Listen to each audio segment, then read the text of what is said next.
which, and remember, I was told at the time that if I disclosed this, that I would be killed, and I ended up putting it in the book anyway. The story was that this guy, they finally said, okay, we're going to bring you to the United Nations and share your message with the world. Let's get you on this flight. They bring him on this flight, and instead of bringing him to the United Nations, they shot him repeatedly, and then actually had some kind of meat grinder device, and basically like a bandsaw, I guess, and sawed up his body into a whole bunch of pieces, put him in these very like radioactive shielded containers, and then had all these fighter jets dock with the plane and fly his body parts to all corners of the world, where then these containers turned him into ash. And they thought that maybe this would defeat him, like that his body somehow, the tissue was necessary. So if they destroyed all the tissue in all these places across the world, maybe they could defeat him. Well, he then regenerated in their offices and was fully fine, fully intact. But the sad part is that he said, you guys so badly do not want me to be here that I am not going to be able to do any more. You're going to get what you want, but bear in mind that in the future, many others like me will be coming, and when they do, you will not be able to stop us. I heard. Giving all praises, honors, and glories unto Yahweh Ba'ashem Yahweh Shai, Ba'ashem Makar Kodash, double honors to the apostles of Great Millstone that taught me this truth, and shalom to the sincere, hopeful elect. You brothers out there prophesying in the true name and the true doctrine about the times we're in and how the truth for the kingdom of heaven is at hand.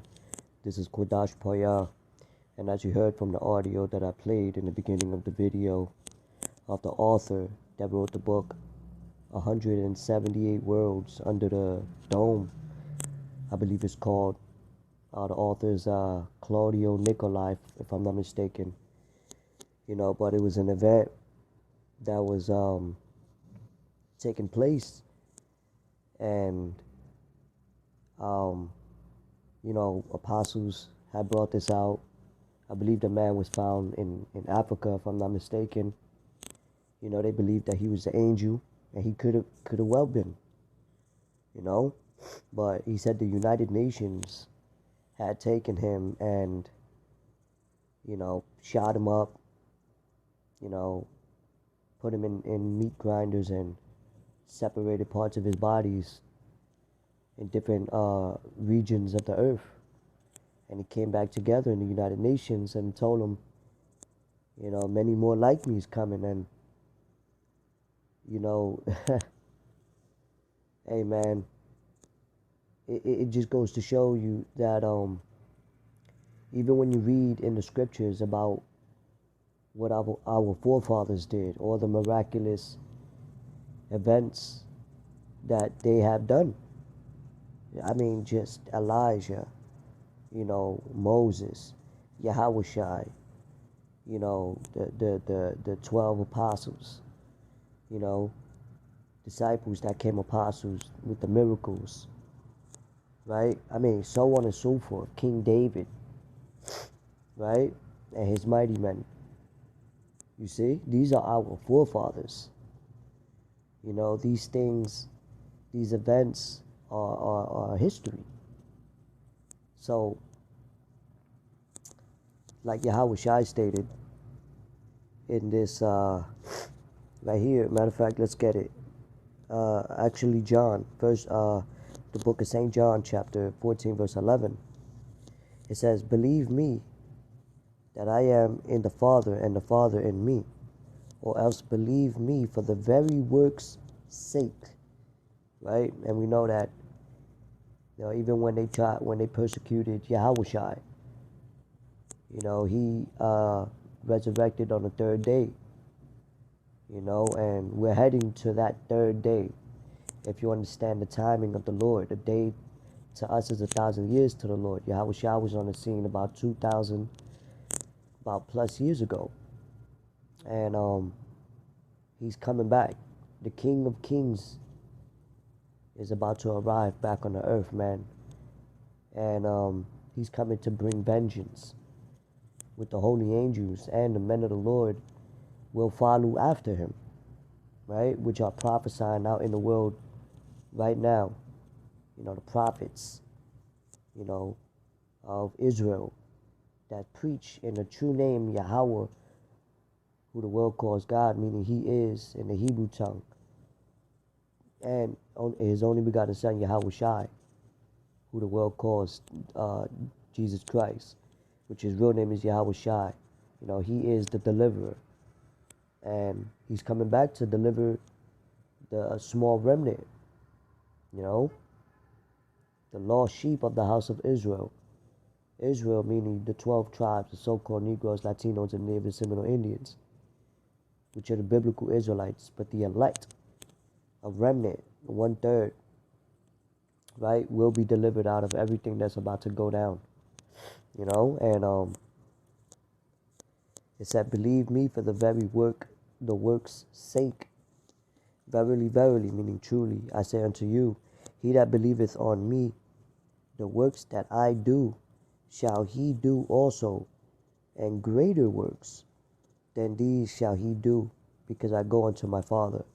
And whosoever ye shall ask in my name, that will I do, that the Father may be glorified in the Son. Right? So the point was, the works that I do, he do also, and greater works than these shall he do, because I go unto my Father. And when all hell breaks loose, the Most High is going to bring divine intervention, that lift up that standard. The word standard meaning a way to escape, and Yahweh, there was another scene, point where Yahweh Shai showed up to certain people in the spirit, after his flesh, because remember, this flesh is just a vessel. You see why you think he stated, fear not him that could kill the flesh, but him that could kill the soul and body in hell, roughly paraphrasing, right? Because the spirit, nobody could kill, and scriptures speak about spiritual powers. That's spiritual powers. That's what the scriptures speak about, men having spirit. It happened before, all through, you read the scriptures of great men and what they have done, miraculous things, healing, bringing fire from heaven, ways of deliverance, right? Just warlike in battle, slaughtering tens of thousands, one man, and this is our history. Remember, Yahweh said he will not meet thee as a man. He was killed in the flesh, yeah, because he had to fulfill prophecy, because he told Peter that he was able to bring 12 legions of angels right then and there when the Roman centurions came to grab him up, and our weapons of warfare are not carnal.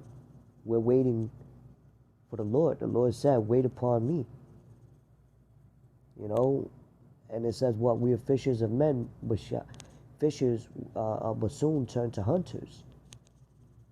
You see, so we move by faith, right? This is the book of Isaiah 47, verse 3. Thy nakedness shall be uncovered, yea, thy shame shall be seen. I will take vengeance, and I will not meet thee as a man. So see, Yahweh Shai was that sacrificial lamb, and he's coming back as a roaring lion of Zion. It said his scream is gonna be like a woman in travail. I mean, it's gonna be something that nobody ever witnessed, and we all came back, all the prophets, the men of the Lord, the priests, the judges, kings, seers, apostles. We all came back. We're here now, doing the same thing we did in ancient Babylon, ancient, Egypt, Sodom and Gomorrah, Rome, Nineveh, Greece, so on and so forth. Regeneration. We came back to come back, and scriptures say there's no new thing under the sun. All right, and we in that time, man. We in that time. We in the time of the Garden of Gethsemane, basically right before, it was quiet, peace. Right before Yahushua knew that he was going to get taken up by the Romans. They even tried to take him, I believe when he was born, when he was a newborn, during the Herodian dynasty, when he found out that a king was going to rise up to lead his people, unto righteousness. And what? He's coming back again. And these elites, these governments, are those Romans, are those Greeks, are those Egyptians, are those kings of Babylon, all here today. We're in the last generation. This is the last time we're going to be in captivity. This is the final warning. All right? And all these people that don't believe and scoff and mock and make fun of us, prepare for a great, rude awakening. Because soon there won't be any more talking. So anyway, I hope this was edifying and exhorting through the spirit and power of Yahweh Hashem Yahushai, Bahashem Makar Kodash. Till next time. Matter of fact, let me get one more precept. I forgot I had this. So forgive me. This is the book of St. Matthew, chapter 19, verse 28.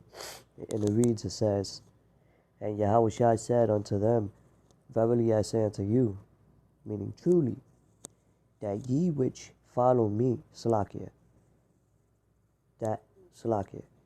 verily I say unto you, that ye which have followed me, in the regeneration, when the Son of Man shall sit in the throne of his glory, ye also shall sit upon 12 thrones, judging the 12 tribes of Israel. Alright, so I believe I have the Etamad. It goes into basically regeneration, to bring back, to come back, or they also say to be basically like reborn, and remember, the spirit never dies, the flesh does. You see, so the spirit of the prophets is subject to the prophets. So anyway, with that, I hope this is edifying. Until next time, I'm going to say, call Lord Abba Yahweh, Bahashem Yahushai, Bahashem Makar Kodash. Shalom.